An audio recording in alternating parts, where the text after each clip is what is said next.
Chers frères et sœurs, ne prenez pas garde à l'apparence. Voilà le conseil donné par l'Éternel à Samuel au verset 7. Ne prends pas garde à son apparence, à sa haute taille. Voilà ce qui est dit au sujet d'Éliab, qui a les caractéristiques de Saül, celui qui occupe alors la fonction de roi d'Israël, et dont il a été précisé au chapitre 9 que c'était un homme d'élite, plus beau qu'aucun Israélite, les dépassant tous de la tête. En faisant dire à l'Éternel qu'il a rejeté Éliab, il n'est pas impossible que le rédacteur de ce passage biblique indique une fois de plus le rejet de Saül, premier messie d'Israël, celui qui avait reçu l'onction un peu plus tôt. Mais intéressons-nous aussi à la façon dont les choses sont dites en hébreu. On pourrait traduire par « ne regarde pas ce qui est à voir » ou, pour être encore plus simple, « ne regarde pas le visible ». Chers frères et sœurs, ne prenons pas garde à l'apparence et cessons de ne regarder que le visible. En tout cas, n'accordons pas une valeur supérieure à l'apparence. Ne faisons pas de l'apparence le critère à partir duquel nous forgerons notre jugement. Mieux que cela, méfions-nous des apparences, qui ne sont pas toujours trompeuses, mais qui ne constituent jamais le critère décisif pour découvrir la vérité d'une personne, d'une chose ou d'une situation. Et commençons par nous méfier de la Bible elle-même. Ne prenons pas garde à l'apparence du texte biblique au sens de ne nous contentons pas de regarder ce qui est visible dans le texte biblique. Méfions-nous des apparences qui pourraient nous tenir lieu de vérité. Commençons par la première affirmation que contient ce passage que je vous ai lu. C'est au verset 35. Il est stipulé que Samuel ne vit plus Saül jusqu'au jour de sa mort, car Samuel avait pris le deuil de Saül. Cela est somme toute assez cohérent.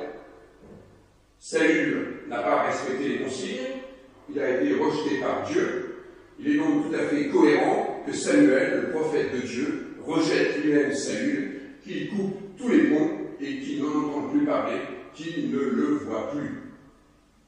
Nous entendons là une affirmation forte du rejet de Saül, un rejet tellement fort que le prophète de l'Éternel lui-même coupe toute relation,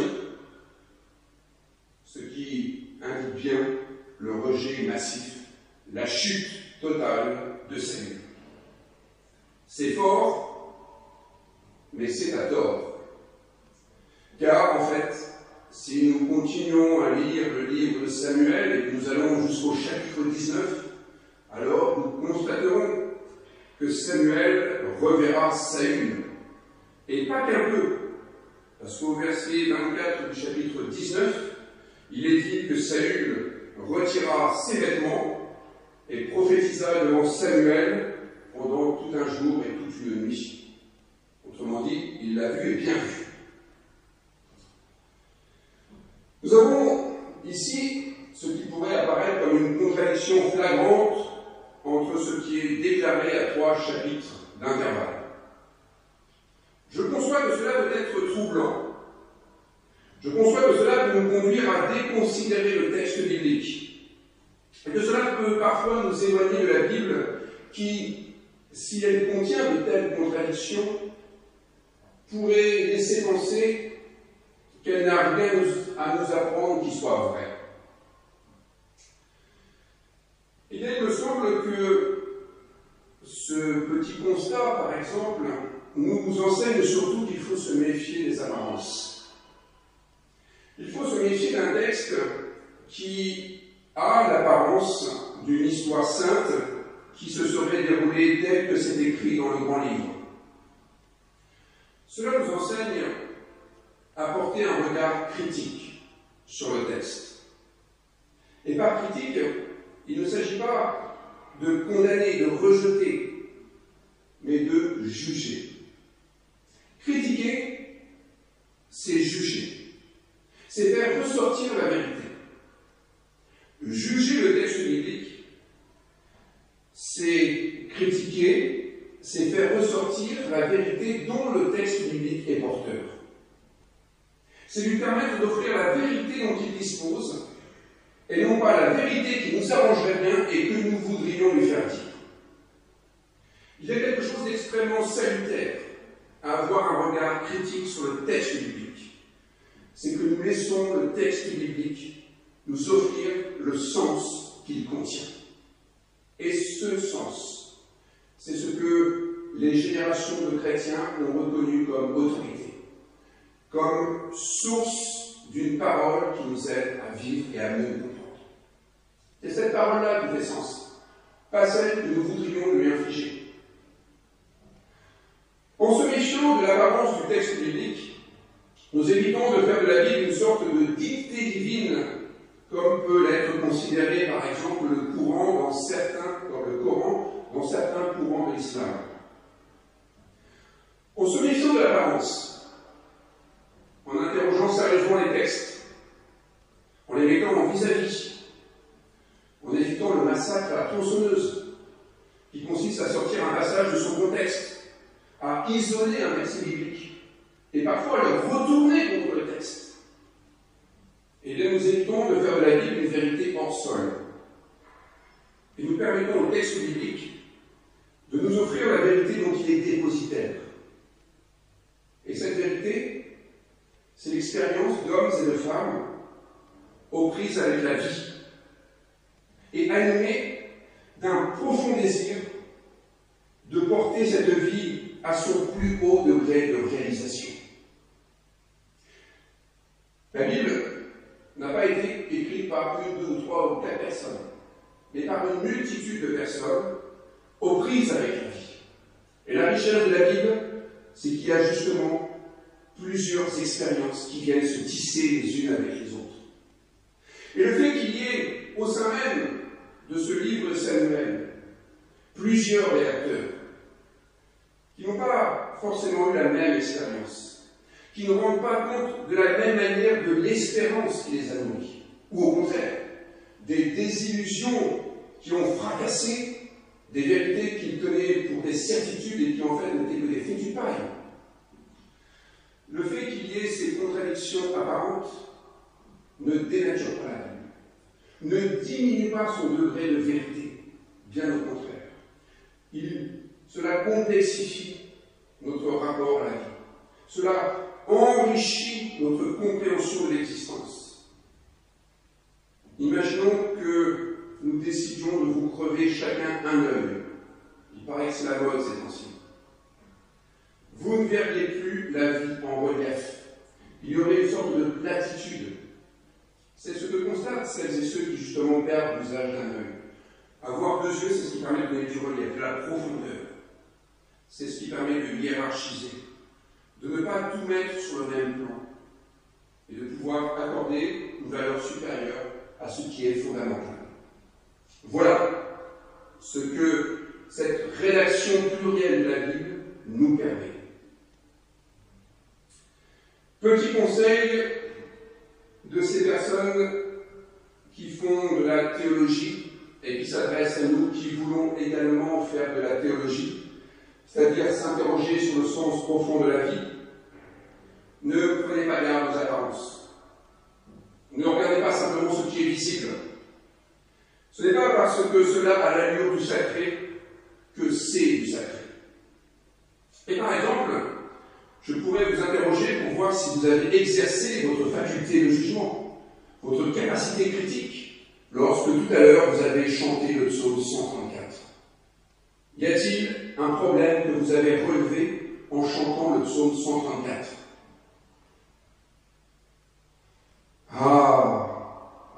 Si j'étais pasteur au XIXe siècle, je ferais quelque chose comme « Ah, vous êtes de bien piètres paroissiens, engeance de vipères !» Cette troisième strophe que nous avons chantée ne peut pas être issue du psaume 134. Imagine-t-on un psaume, un texte de la Bible hébraïque qui contient la mention du Père, du Fils et du Saint-Esprit.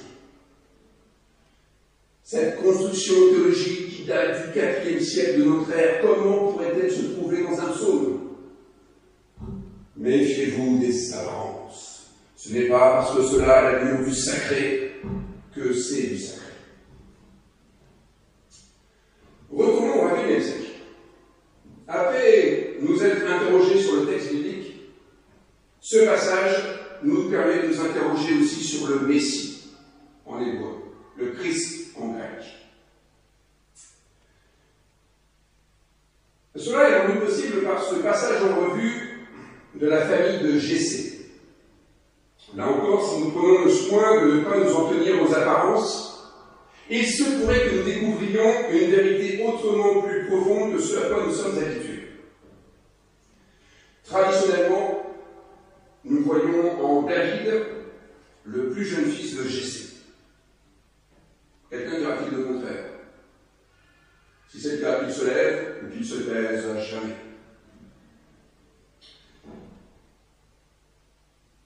David, comme le plus jeune fils qui va recevoir l'onction et devenir plus tard la figure de référence d'Israël. Eh bien, moi je trouve que cela est loin d'être évident. Quand nous regardons le texte biblique avec un œil critique, nous constatons qu'il y a quand même un sérieux problème autour de la figure de David dans ce passage biblique. Et je le dis avec crainte et tremblement en présence du professeur d'Ancien Testament de notre faculté de théologie. Peut-être finirai-je crucifié à la fin de la prédication, mais je me lance. Il y a un vrai problème que nos traductions ont parfois estompé d'ailleurs. J'ai pris cette traduction de Louis II, version 1978, qui me semble la plus proche du texte hébreu. Mais bien souvent, il y a des variations auxquelles je vous rendrai peut-être attentif. Quels sont les problèmes que nous pouvons soulever à la lecture de ce passage biblique? Tout d'abord, reprenons un peu l'histoire. Samuel passe en revue les fils de Jessé, et à chaque fois, l'Éternel indique que ce n'est pas celui-là qui a été choisi par Dieu. Au bout du compte, le verset 10 déclare « Jessé fit passer ses 7 fils devant Samuel, et Samuel dit à Jessé, l'Éternel n'a choisi aucun d'eux. » Et là, vous vous dites, dans ce cas-là, c'est pas un fils de Jessé qui sera roi par Samuel. Sauf que vous vous dites aussi, mais David, il a quand même bien été roi par Samuel, et David, c'est bien le fils de Jessé. C'est là où les traductions des fois sont un petit peu curieuses. Plutôt que de traduire « il fit passer ses 7 fils », quelques traductions arrangées de Louis II disent « Jessé fit passer 7 de ses fils ». Sous-entendu, il y avait le 8e qui traînait. Mais le livre des Chroniques, qui nous offre un passage parallèle, nous dit que Jessé n'avait que 7 fils. Ça ne nous simplifie pas forcément la vie parce que dans les 7 fils, il y a notamment David.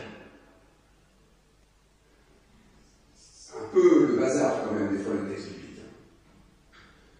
Il faut être conscient que le livre des Chroniques idéalise la figure de David. Par exemple, dans le livre des Chroniques, il n'est pas fait mention de l'épisode Bethsabée, ni du meurtre commandité par David au sujet de l'époux de Bethsabée, le fameux Uri. Autrement dit, le livre des Chroniques a plutôt tendance à arranger les choses pour David. Le livre de Samuel, lui, n'estompe pas cela, mais garde toutes les aspérités. Jessé a 7 fils, et manifestement, David n'en fait pas partie. Et cela est corroboré par la suite. Je continue.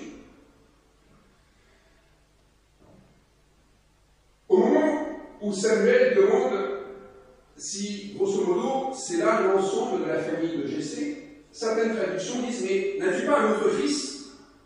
Dans l'hébreu, ce n'est pas le mot « ben », fils, c'est le mot « nar », qu'on pourrait traduire par « jeune homme ». N'y a-t-il pas un autre jeune homme? Et là, Effectivement, Jessé répond, ah ben, il y a le petit, qui fait paître le troupeau. En hébreu, katon, c'est le petit. Certaines traductions disent le plus jeune, sous-entendu le dernier. Mais ce n'est pas cette qualité-là qui est exprimée dans le texte biblique. Le petit, c'est une question de taille. Souvenons-nous qu'Éliab était de haute taille. Cela signifie qu'en principe, tous les frères devaient être un peu grands. David, lui, est petit. Sur le plan physiologique, ça pose quand même question. Nous avons donc un David qui est petit, alors que la grande taille devrait être la caractéristique de la fratrie. Nous avons un David qui n'est pas compté dans les 7 fils de Jessé. Et nous allons apprendre au verset 12 ce qui est une caractéristique qui a priori ne doit pas être non plus vraiment partagée avec les autres fils de Jessé, sans quoi cela ne mériterait pas d'être souligné. Il est roux. Nous avons été habitués à penser David comme le plus jeune fils de Jessé.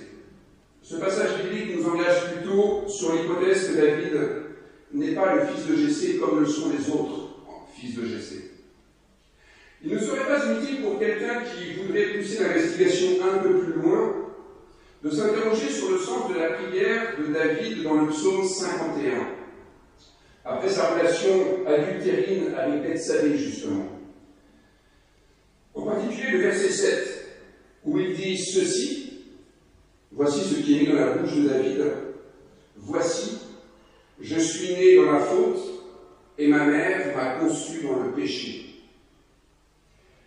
Il y a là manifestement une sorte de réminiscence d'un adultère qui indique qu'il faut prendre garde aux apparences, aussi pour ce qui concerne la filiation de David. Il se pourrait que ce ne soit pas aussi évident que cela.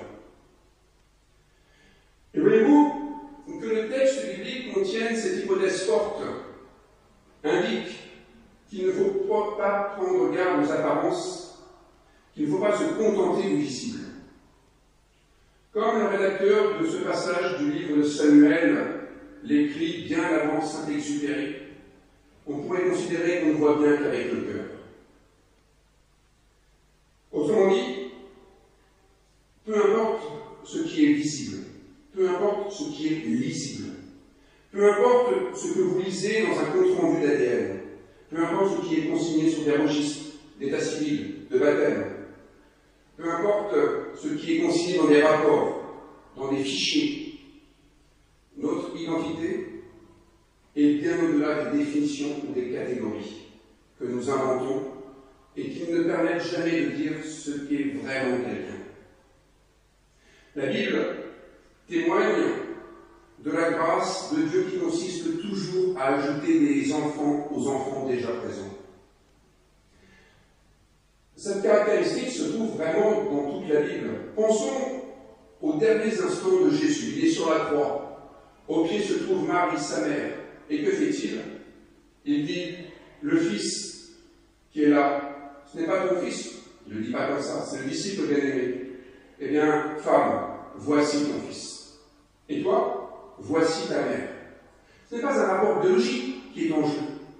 C'est un vrai rapport de filiation qui vaut bien plus que le biologique, qui vaut bien plus que le visible. Il y a une invitation à relativiser les réputations sociales également, comme le fera Joseph, à qui le messager de Dieu, Gabriel, annonce que la paternité de Jésus n'est pas évidente, elle non plus, que sa filiation n'a rien de clair, mais que cet enfant n'aura pas moins un avenir on ne peut plus estimable. On peut même se dire que finalement, dans cette grande généalogie qui va jusqu'à Jésus, la question de la filiation ne correspond vraiment pas à la clarté sociale, conventionnelle, que nous voudrions avoir parfois une sorte de pureté biologique. De façon générale, ce critère-là n'est pas décisif pour dire la valeur d'une personne. Ainsi, frères et sœurs, méfions-nous de ce qui est à l'allure du Messie. Ce qui est à l'allure du Messie, ce n'est pas ce qui frappe les yeux, ce n'est pas ce qui est immédiatement visible. Le Messie dans la Bible n'est pas normé. Il peut tout aussi bien dépasser tout le monde de la tête qu'être petit. Il peut être le fils de son père ou avoir une filiation que d'aucuns qualifieraient de bâtard. Et cela est important dans l'autre sens. Ce n'est pas parce qu'on a une figure de criminel qu'on est forcément criminel. Bientôt, sur les écrans, passera cette reconstitution du procès de Jacques Viguier, accusé d'avoir massacré sa femme. Et finalement, aux assises, il sera innocenté, alors qu'il a vraiment la figure du psychopathe. Méfions-nous des apparences. Méfions-nous de ce qui est visible.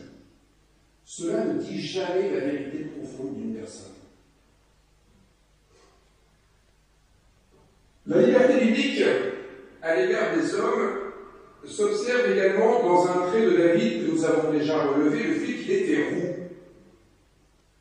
La même chose avait été dite au sujet d'Ésaü. Ce détail est important car il montre que dans la Bible, l'histoire n'est pas condamnée à se répéter en fonction de ce qui est visible. Il n'y a pas de répétition des formes. Ésaü était le frère jumeau aîné de Jacob, tous deux fils d'Isaac. Ésaü était l'aîné, il a vendu son droit d'aînesse à son frère Jacob, et c'est donc son frère Jacob qui a fait histoire et qui a prolongé la promesse faite autrefois à Abraham. David est l'un des descendants de Jacob. Cela montre qu'on peut être fils d'eux, petit-fils d'eux, arrière-petit-fils d'eux, sans pour autant être condamné à répéter le passé. Ésaü le roux a manqué le coche de l'histoire. David le roux, lui, ne passera pas à côté de sa vocation. Ésaü le roux a vendu son droit d'aînesse. David le roux, lui, hérite d'un droit qu'il n'aurait pas eu en principe, selon la codification en vigueur dans nos droits. Cela indique que nous avons toujours la liberté de donner de nouvelles impulsions à l'histoire, même lorsque l'histoire semble bégayer. Il est toujours possible d'injecter de la nouveauté dans une histoire qui semble irrésistiblement conforme à ce qu'elle a toujours été. Encore faut-il voir ce qu'il est possible d'injecter. Et pour cela, ne pas arrêter son regard sur ce qui est visible, mais s'ouvrir à l'invisible. Et ça, c'est ce dont la foi nous rend capable. Parce que si nous ne regardons que ce qui est visible, alors nous ne regardons que ce qui est ou ce qui a été. S'intéresser à l'invisible, c'est s'intéresser aussi à ce qui peut être. Et je reprends volontiers le titre de l'exposition d'œuvres d'Alexandre Holland, actuellement visible au Musée Fabre. L'invisible et le visible, le verbe être. Ce qui est visible, c'est l'invisible. Et je reprends son expérience fondatrice dans les années 80, qu'il restitue ainsi, je cite, « Je me souviens, après 3 jours de dessin devant un grand platane, l'image du monde s'est inversée. L'arbre a disparu, et le vide au milieu des feuillages est devenu une réalité tangible. À partir de ce jour-là, le blanc du papier est devenu très important. La rupture entre la forme et le blanc produisait une double image. Parfois, c'est seulement le blanc qui existait. Parfois, seulement les taches. Voilà une expérience que nous avons certainement toutes et tous fait une fois dans notre vie. Regardez un dessin, par exemple un dessin en 2 couleurs, rouge et blanc, pour reprendre un peu cette grande affiche de balade. Nous nous intéressons évidemment à la couleur, à ce qui est rouge par exemple, cela nous saute aux yeux, mais à force de regarder et de nous laisser emporter dans l'œuvre, alors il se peut que notre attention se fixe plutôt sur le blanc et que nous découvrions une autre image. Une image peut-être plus profonde, la structure de l'image. Pour reprendre la figure de l'arbre, ce qui tient l'arbre, la tension entre les branches, la tension entre les feuilles, ce qui nous tient. C'est comme lorsque nous regardons une communauté d'hommes et de femmes. Nous pouvons regarder les individus qui la composent, mais nous pouvons aussi être sensibles à ce qui tient les uns et les autres ensemble, à ce qui les lie, à ce qui les tend les uns vers les autres. Et cela n'est pas visible, mais cela est pourtant. L'invisible est ce qui est à voir. C'est cela dont il convient de prendre garde. Car précisément, la vie n'est pas visible à l'œil nu. La vie est invisible. La vie, quand on y pense, ce n'est pas nos molécules qui sont en agitation dans notre corps. Ce n'est pas les globules rouges qui circulent dans notre sang. Ce n'est pas ce qui pourrait être visible sous un microscope futile électronique. La vie, notre vie, c'est ce qui relie tout ce qui constitue notre histoire, tout ce qui constitue notre quotidien, tout ce qui relie et qui fait sens. C'est cela la vie. La vie, du coup, n'est pas visible à l'œil nu. On ne peut pas prendre un scalpel, ouvrir et voir comment ça se passe à l'intérieur et dire « ça, c'est la vie ». La vie n'est pas visible à l'œil nu, car la qualité de vie ne s'affiche jamais comme peut s'afficher notre poids sur un pèse-personne. La relation de Samuel à l'Éternel, ce que nous nommons la foi, voilà ce qui permet de voir l'invisible. À chaque fois qu'un fils de Jessé passe devant Samuel, Samuel est capable de dire s'il recevra ou non l'onction. C'est une manière de dire que Samuel est rendu capable de pouvoir apprécier cette partie non visible de l'être et qui est pourtant si importante, parce que c'est sa véritable identité, sa vraie valeur, son essence. Cela suppose de renverser les images. Cela suppose de ne pas arrêter notre regard sur les apparences, sur le visible. La foi, la relation à Dieu qui donne à l'humanité sa véritable mesure, voilà ce qui nous permet de reconnaître ce qu'il y a d'infiniment vivable chez quelqu'un. Et c'est cela que nous essayons de célébrer. C'est cela que nous essayons de révéler. L'invisible et le visible. Voilà notre programme d'être biblique. C'est ce que Samuel fit valoir. Eh bien, c'est maintenant notre propre programme. Bonne route. Amen.